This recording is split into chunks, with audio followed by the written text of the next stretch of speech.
नमस्कार, मैं दीपक कुमार आप सभी का स्वागत करता हूं दादा चैनल में। दोस्तों, भारतीय जनता पार्टी और उनके शीर्ष नेतृत्व ने अपने लोकसभा सांसद रमेश बिधूरी जी के माध्यम से देश के सभी सेकुलर गिरोहों के मुंह पे जोरदार तमाचा मारा है। जी हां, जिससे पूरा सेकुलर गिरोह भनभनाए हुए घूम रहे हैं। दरअसल इस बार भारतीय जनता पार्टी और उनके शीर्ष नेतृत्व ने अपने पुराने गलतियों से सबक लेते हुए उन गलतियों को दोहराने की जगह एक बहुत अच्छा और स्पष्ट फैसला लिया और संदेश भी दिया है, जिससे इन तमाम सेकुलर गिरोहों में खलबली सामान्य सी बात थी। दरअसल आप सभी को पता है कि संसद के स्पेशल सत्र बुलाया गया था।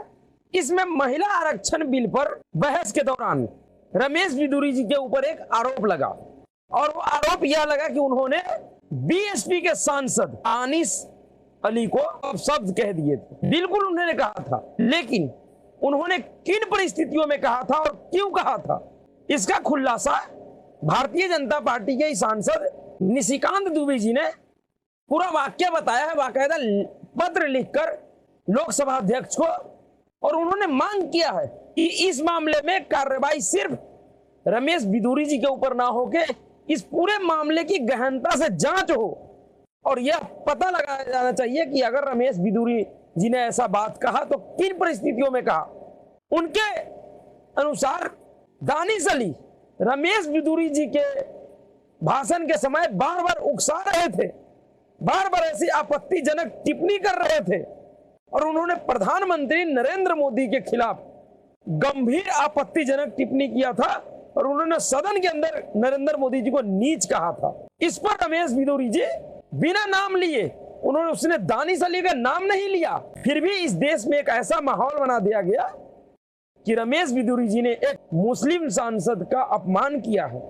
दरअसल पूरा षड्यंत्र उसी तरीके का था जिस तरीके का षड्यंत्र नुपुर शर्मा के मामले में इन सभी जिहादियों ने और इनके समर्थकों ने बनाया था कि किस तरह से एक महिला को टीवी चैनल पे डिबेट के दौरान एक जिहादी भड़काया था, उकसाया था और उकसावे में आकर जब नुपुर शर्मा जी ने एक तथ्यात्मक बात जो उन्हीं के किताबों में लिखी हुई है सिर्फ उसको कोट किया था, उसके वजह से कितना बड़ा बवाल खड़ा हो गया था पूरे देश में। इसी तरह का षड्यंत्र इस पूरे गिरोह ने तेलंगाना के भारतीय जनता पार्टी के विधायक टी राजा सिंह के खिलाफ भी किया था, जिसके वजह से भारतीय जनता पार्टी और उनके नेतृत्व उस समय चाहे नुपुर शर्मा का मामला हो या टी राजा सिंह का मामला हो, दोनों ही मामले में बैकफुट पे आ गया था। लेकिन उन दोनों मामले को समझने के बाद शायद भारतीय जनता पार्टी के शीर्ष नेतृत्व को यह समझ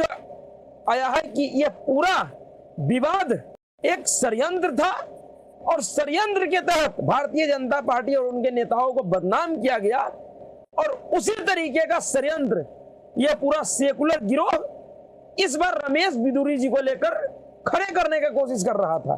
लेकिन भारतीय जनता पार्टी और उनके शीर्ष नेतृत्व ने जिस तरह से रमेश बिधूरी जी को राजस्थान के टोंक जिले का चुनाव प्रभारी बनाया है और उससे संदेश दिया है, उससे पूरे सेकुलर गिरोह में हाहाकार मचा हुआ है। और सबसे ज्यादा परेशानी कांग्रेस पार्टी के सबसे वफादार और पालतू नेता जो वकील का चोला ओढ़कर इस देश में सोनिया गांधी का एजेंडा चला रहा है निरंतर, जिसका पूरा जीवन इस देश के खिलाफ न्यायालय में बीत गया और बीत रहा है। जितने भी इस देश का चोर, भ्रष्टाचारी, लुटेरा, अपराधी, बलात्कारी है, सबका केस वही व्यक्ति लड़ता है। उस कपिल सिब्बल को बुरा लग गया और सबसे पहले विरोध उसने जताया कि भारतीय जनता पार्टी ने रमेश बिधूरी को राजस्थान में टोंक जिले का चुनाव प्रभारी कैसे बनाया। इसने ट्विटर पे अब एक्स है उस पर पोस्ट करते हुए लिखा कि बीजेपी ने संसद में दानिश अली पर आपत्तिजनक शब्दों से हमला करने के लिए रमेश बिधूरी को इनाम दिया है। उन्होंने कहा बीजेपी नफरत का इनाम देती है। बिधूरी को संसद के विशेष सत्र में इस्तेमाल किए गए अकथनीय शब्दों के लिए दानिश अली बीएसपी पर हमला करने के लिए इनाम दिया गया। राजस्थान में टोंक जिले का बीजेपी प्रभारी बनाया गया है। टोंक में मुस्लिम आबादी 29.25% और फीसदी है। यह राजनीतिक फायदे के लिए नफरत का प्रतीक है। उसके बाद कांग्रेस महासचिव जयराम रमेश ने कहा, सबका साथ, सबका विकास, सबका विश्वास, ये है इनका बकवास। दरअसल टोंक जिले में 4 विधानसभा सीटें हैं, वहां बड़ी संख्या में गुज्जर समुदाय के वोटर्स हैं। इसी जिले से कांग्रेस के वरिष्ठ और गुज्जर नेता सचिन पायलट आते हैं। बीजेपी का मानना है कि विदुरी वोटों को स्विंग करने में मदद कर सकते हैं, क्योंकि वह भी उसी जाति से आते हैं। इन सभी लोगों के अंदर आग लगा हुआ है। तो इन सभी लोगों को बताना चाहिए कि तुम जो अपेक्षा भारतीय जनता पार्टी से कर रहे थे, या अब तक तुम्हारे अपेक्षा के अनुसार भारतीय जनता पार्टी काम कर रही थी, कि तुम जैसे सेकुलर गिरोहों के एक आरोपों के वजह से उन्होंने अपने 2 नेताओं के पार्टी से निकाल दिया।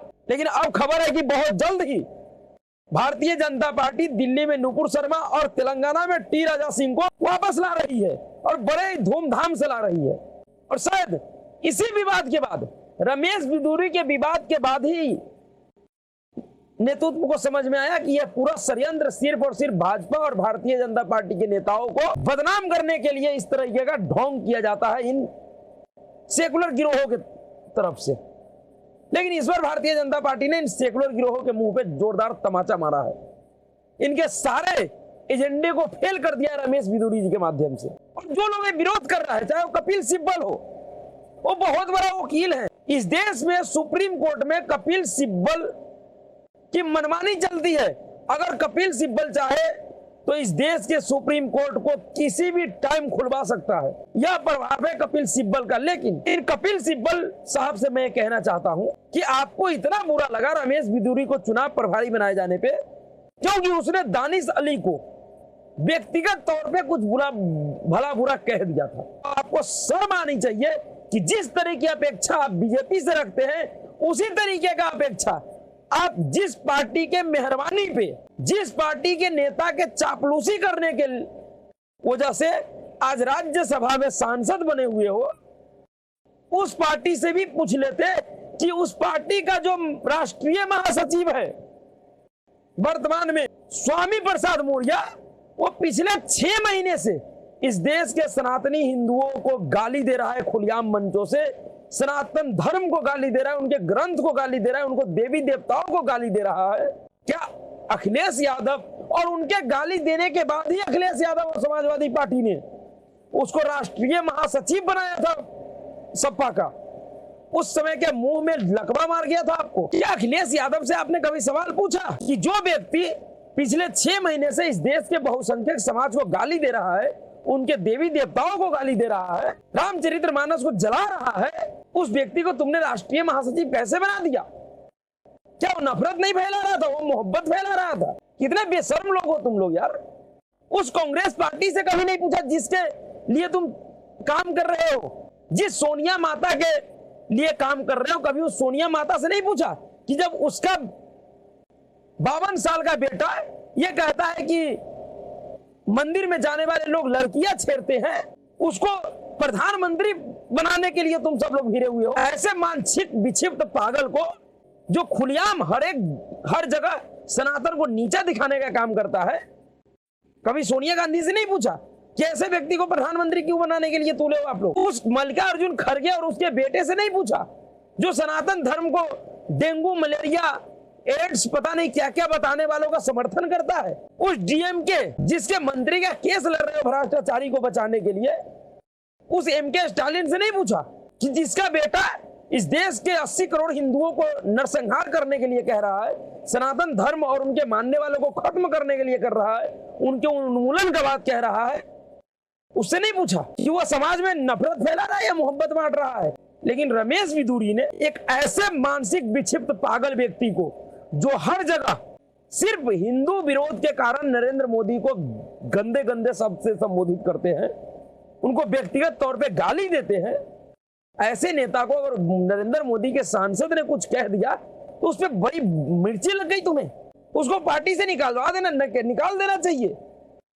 लेकिन इतने लोग जो पिछले 6 महीने से खुलेआम सनातन और हिंदुओं को गाली दे रहा है, उसको पार्टी से नहीं निकाला जाना चाहिए।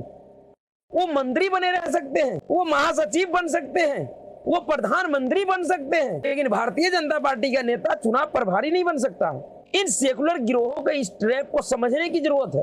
वो जो कांग्रेस पार्टी का महासचिव जयराम रमेश ये कह रहे हैं सबका साथ सबका विकास सबका विश्वास है इनका बकवास, उस जयराम रमेश के अंदर हिम्मत है कि वो डीएमके से पूछे कि तुम्हारा बेटा जो है खेल मंत्री है, जो इस देश से सनातन का उन्मूलन करने के बाद कह रहा है, वो मोहब्बत बांट रहा है, ये क्या कर रहा है, नफरत नहीं फैला रहा है, उसको पार्टी से निकाला है तुमने। जो बिहार का शिक्षा मंत्री एक पागल आदमी जो हर एक मंचों पे सिर्फ सनातन हिंदू देवी देवता और हिंदू ग्रंथों को गाली देता है, कभी उसने लालू यादव से पूछा है कि इस व्यक्ति को पार्टी से क्यों नहीं निकालते हो, इसको सजा क्यों नहीं देते हो, क्योंकि ये समाज में नफरत फैला रहा है। लेकिन नहीं, ये सारे गिरोह के दलाल सिर्फ और सिर्फ सवाल पूछेगा भाजपा और उनके नेताओं से। इनको कार्रवाई सिर्फ भाजपा और उनके नेताओं के खिलाफ करवानी है, बाकी इस देश में कोई भी किसी को गाली दे कुछ भी कहे इनको कोई फर्क नहीं पड़ता है। लेकिन अब भारतीय जनता पार्टी और उनके शीर्ष नेतृत्व ने भी इन दलालों के इस कुकर्म को समझ गया है और वह अब इनके ट्रैप में नहीं फंसने वाले हैं। और अभी भी इनको कुछ भी मिर्ची नहीं लगा है। जिस समय आधिकारिक रूप से नुपुर शर्मा और टी राजा सिंह वापसी करेंगे, उस समय देखिएगा इन दलालों का क्या हाल होता है, कैसे इनके लिए बरनौल कम पड़ जाएगा पिछवाड़े में लगाने को। लेकिन शायद बीजेपी के नेता और उनके शीर्ष नेतृत्व अब वह काम कर रहा है जिस काम का अपेक्षा इस देश का वह वोटर करता है, जो उनको पिछले 2 चुनावों से वोट दे रहा है और पूर्ण बहुमत का वोट का समर्थन दे रहा है। अगर इस देश में कार्रवाई होगा तो सब पे होगा, सबके खिलाफ एक जैसा होगा, एक तरफा नहीं होगा कि सिर्फ रमेश बिदूरी के खिलाफ कार्रवाई होगा और दानिश अलवी के खिलाफ नहीं होगा। अगर वो प्रधानमंत्री को नीच कहता है तो ये कपिल सिब्बल अपने जिस पार्टी के लिए ये दलाली करता है कांग्रेस पार्टी का, उस पार्टी और उनके नेताओं के इतिहास को देखें कि ऐसा कौन सा नेता कांग्रेस का नहीं है जिसने प्रधानमंत्री नरेंद्र मोदी को गाली नहीं दिया हो। सोनिया गांधी से लेकर कांग्रेस के छोटे मोटे सड़क छाप नेता तक की बात कर रहा हूं, सबने नरेंद्र मोदी को व्यक्तिगत तौर पे गाली दिया है, उनके माँ को, उनके बाप को, उनके पूरे परिवार को गाली दिया है। तो क्या बीजेपी के नेता इतने बेवकूफ हैं या वो कमजोर है, वो तुमको नहीं गाली दे सकता है? अब वो समय चला गया कि अल्पसंख्यक के नाम पे, पिछड़े के नाम पे तुम किसी को गाली दोगे और वो तुम्हें कुछ नहीं कहेगा। इस भ्रम में मत रहो भाई, समय बदल गया है। वो गांधी जी का अब एक गांधी वाला भारत नहीं है कि अगर एक गाल पे थप्पड़ मारोगे तो दूसरा गाल बढ़ा देगा। ये नरेंद्र मोदी वाला भारत है, एक गाल पे मारोगे तो दोनों गाल पे एक साथ दोनों हाथों से मारा जाएगा, बिल्कुल झन्नाटेदार लगेगा। इसलिए समय के साथ बदलना सीखो। अगर तुम्हें इज्जत और सम्मान चाहिए तो दूसरों का इज्जत और सम्मान करना सीखो। होगे तुम किसी राजा राजवाड़े का औलाद है, अब वो राजा राजवाड़े की हुकूमत चली गई है इस देश से। सबको सम्मान अधिकार है, इस देश का संविधान देता है। अगर एक गाली तुम दोगे तो तुम्हें उसके बदले में 4 गालियां मिलेगा। और अगर तुम्हें चाहिए लगता है कि कोई गाली ना दे तो गाली देना बंद कर दो, तुम्हें खुद नहीं देगा गाली कोई। यह स्थिति है वर्तमान में। और अगर बीजेपी को लगता है कि रमेश बिदूरी की वजह से अगर वो चुनाव जीत सकता है, क्यों नहीं रमेश बिदूरी को बनाएगा भाई? बहुत अच्छा किया है बनाकर। ऐसा ही निर्णय लेना चाहिए, मजबूती के साथ लेना चाहिए। अगर देश का वोटर किसी पार्टी के साथ खड़ी है तो फिर उनको कुछ मुट्ठी भर दलालों के विरोध को तवज्जो देना ही नहीं चाहिए। भार में जाए विरोध करने वाले लोग। तो अभी के लिए इतना ही। अगर आपको वीडियो अच्छा लगे तो वीडियो को लाइक कीजिएगा, शेयर कीजिएगा, चैनल को सब्सक्राइब कीजिएगा। नमस्कार।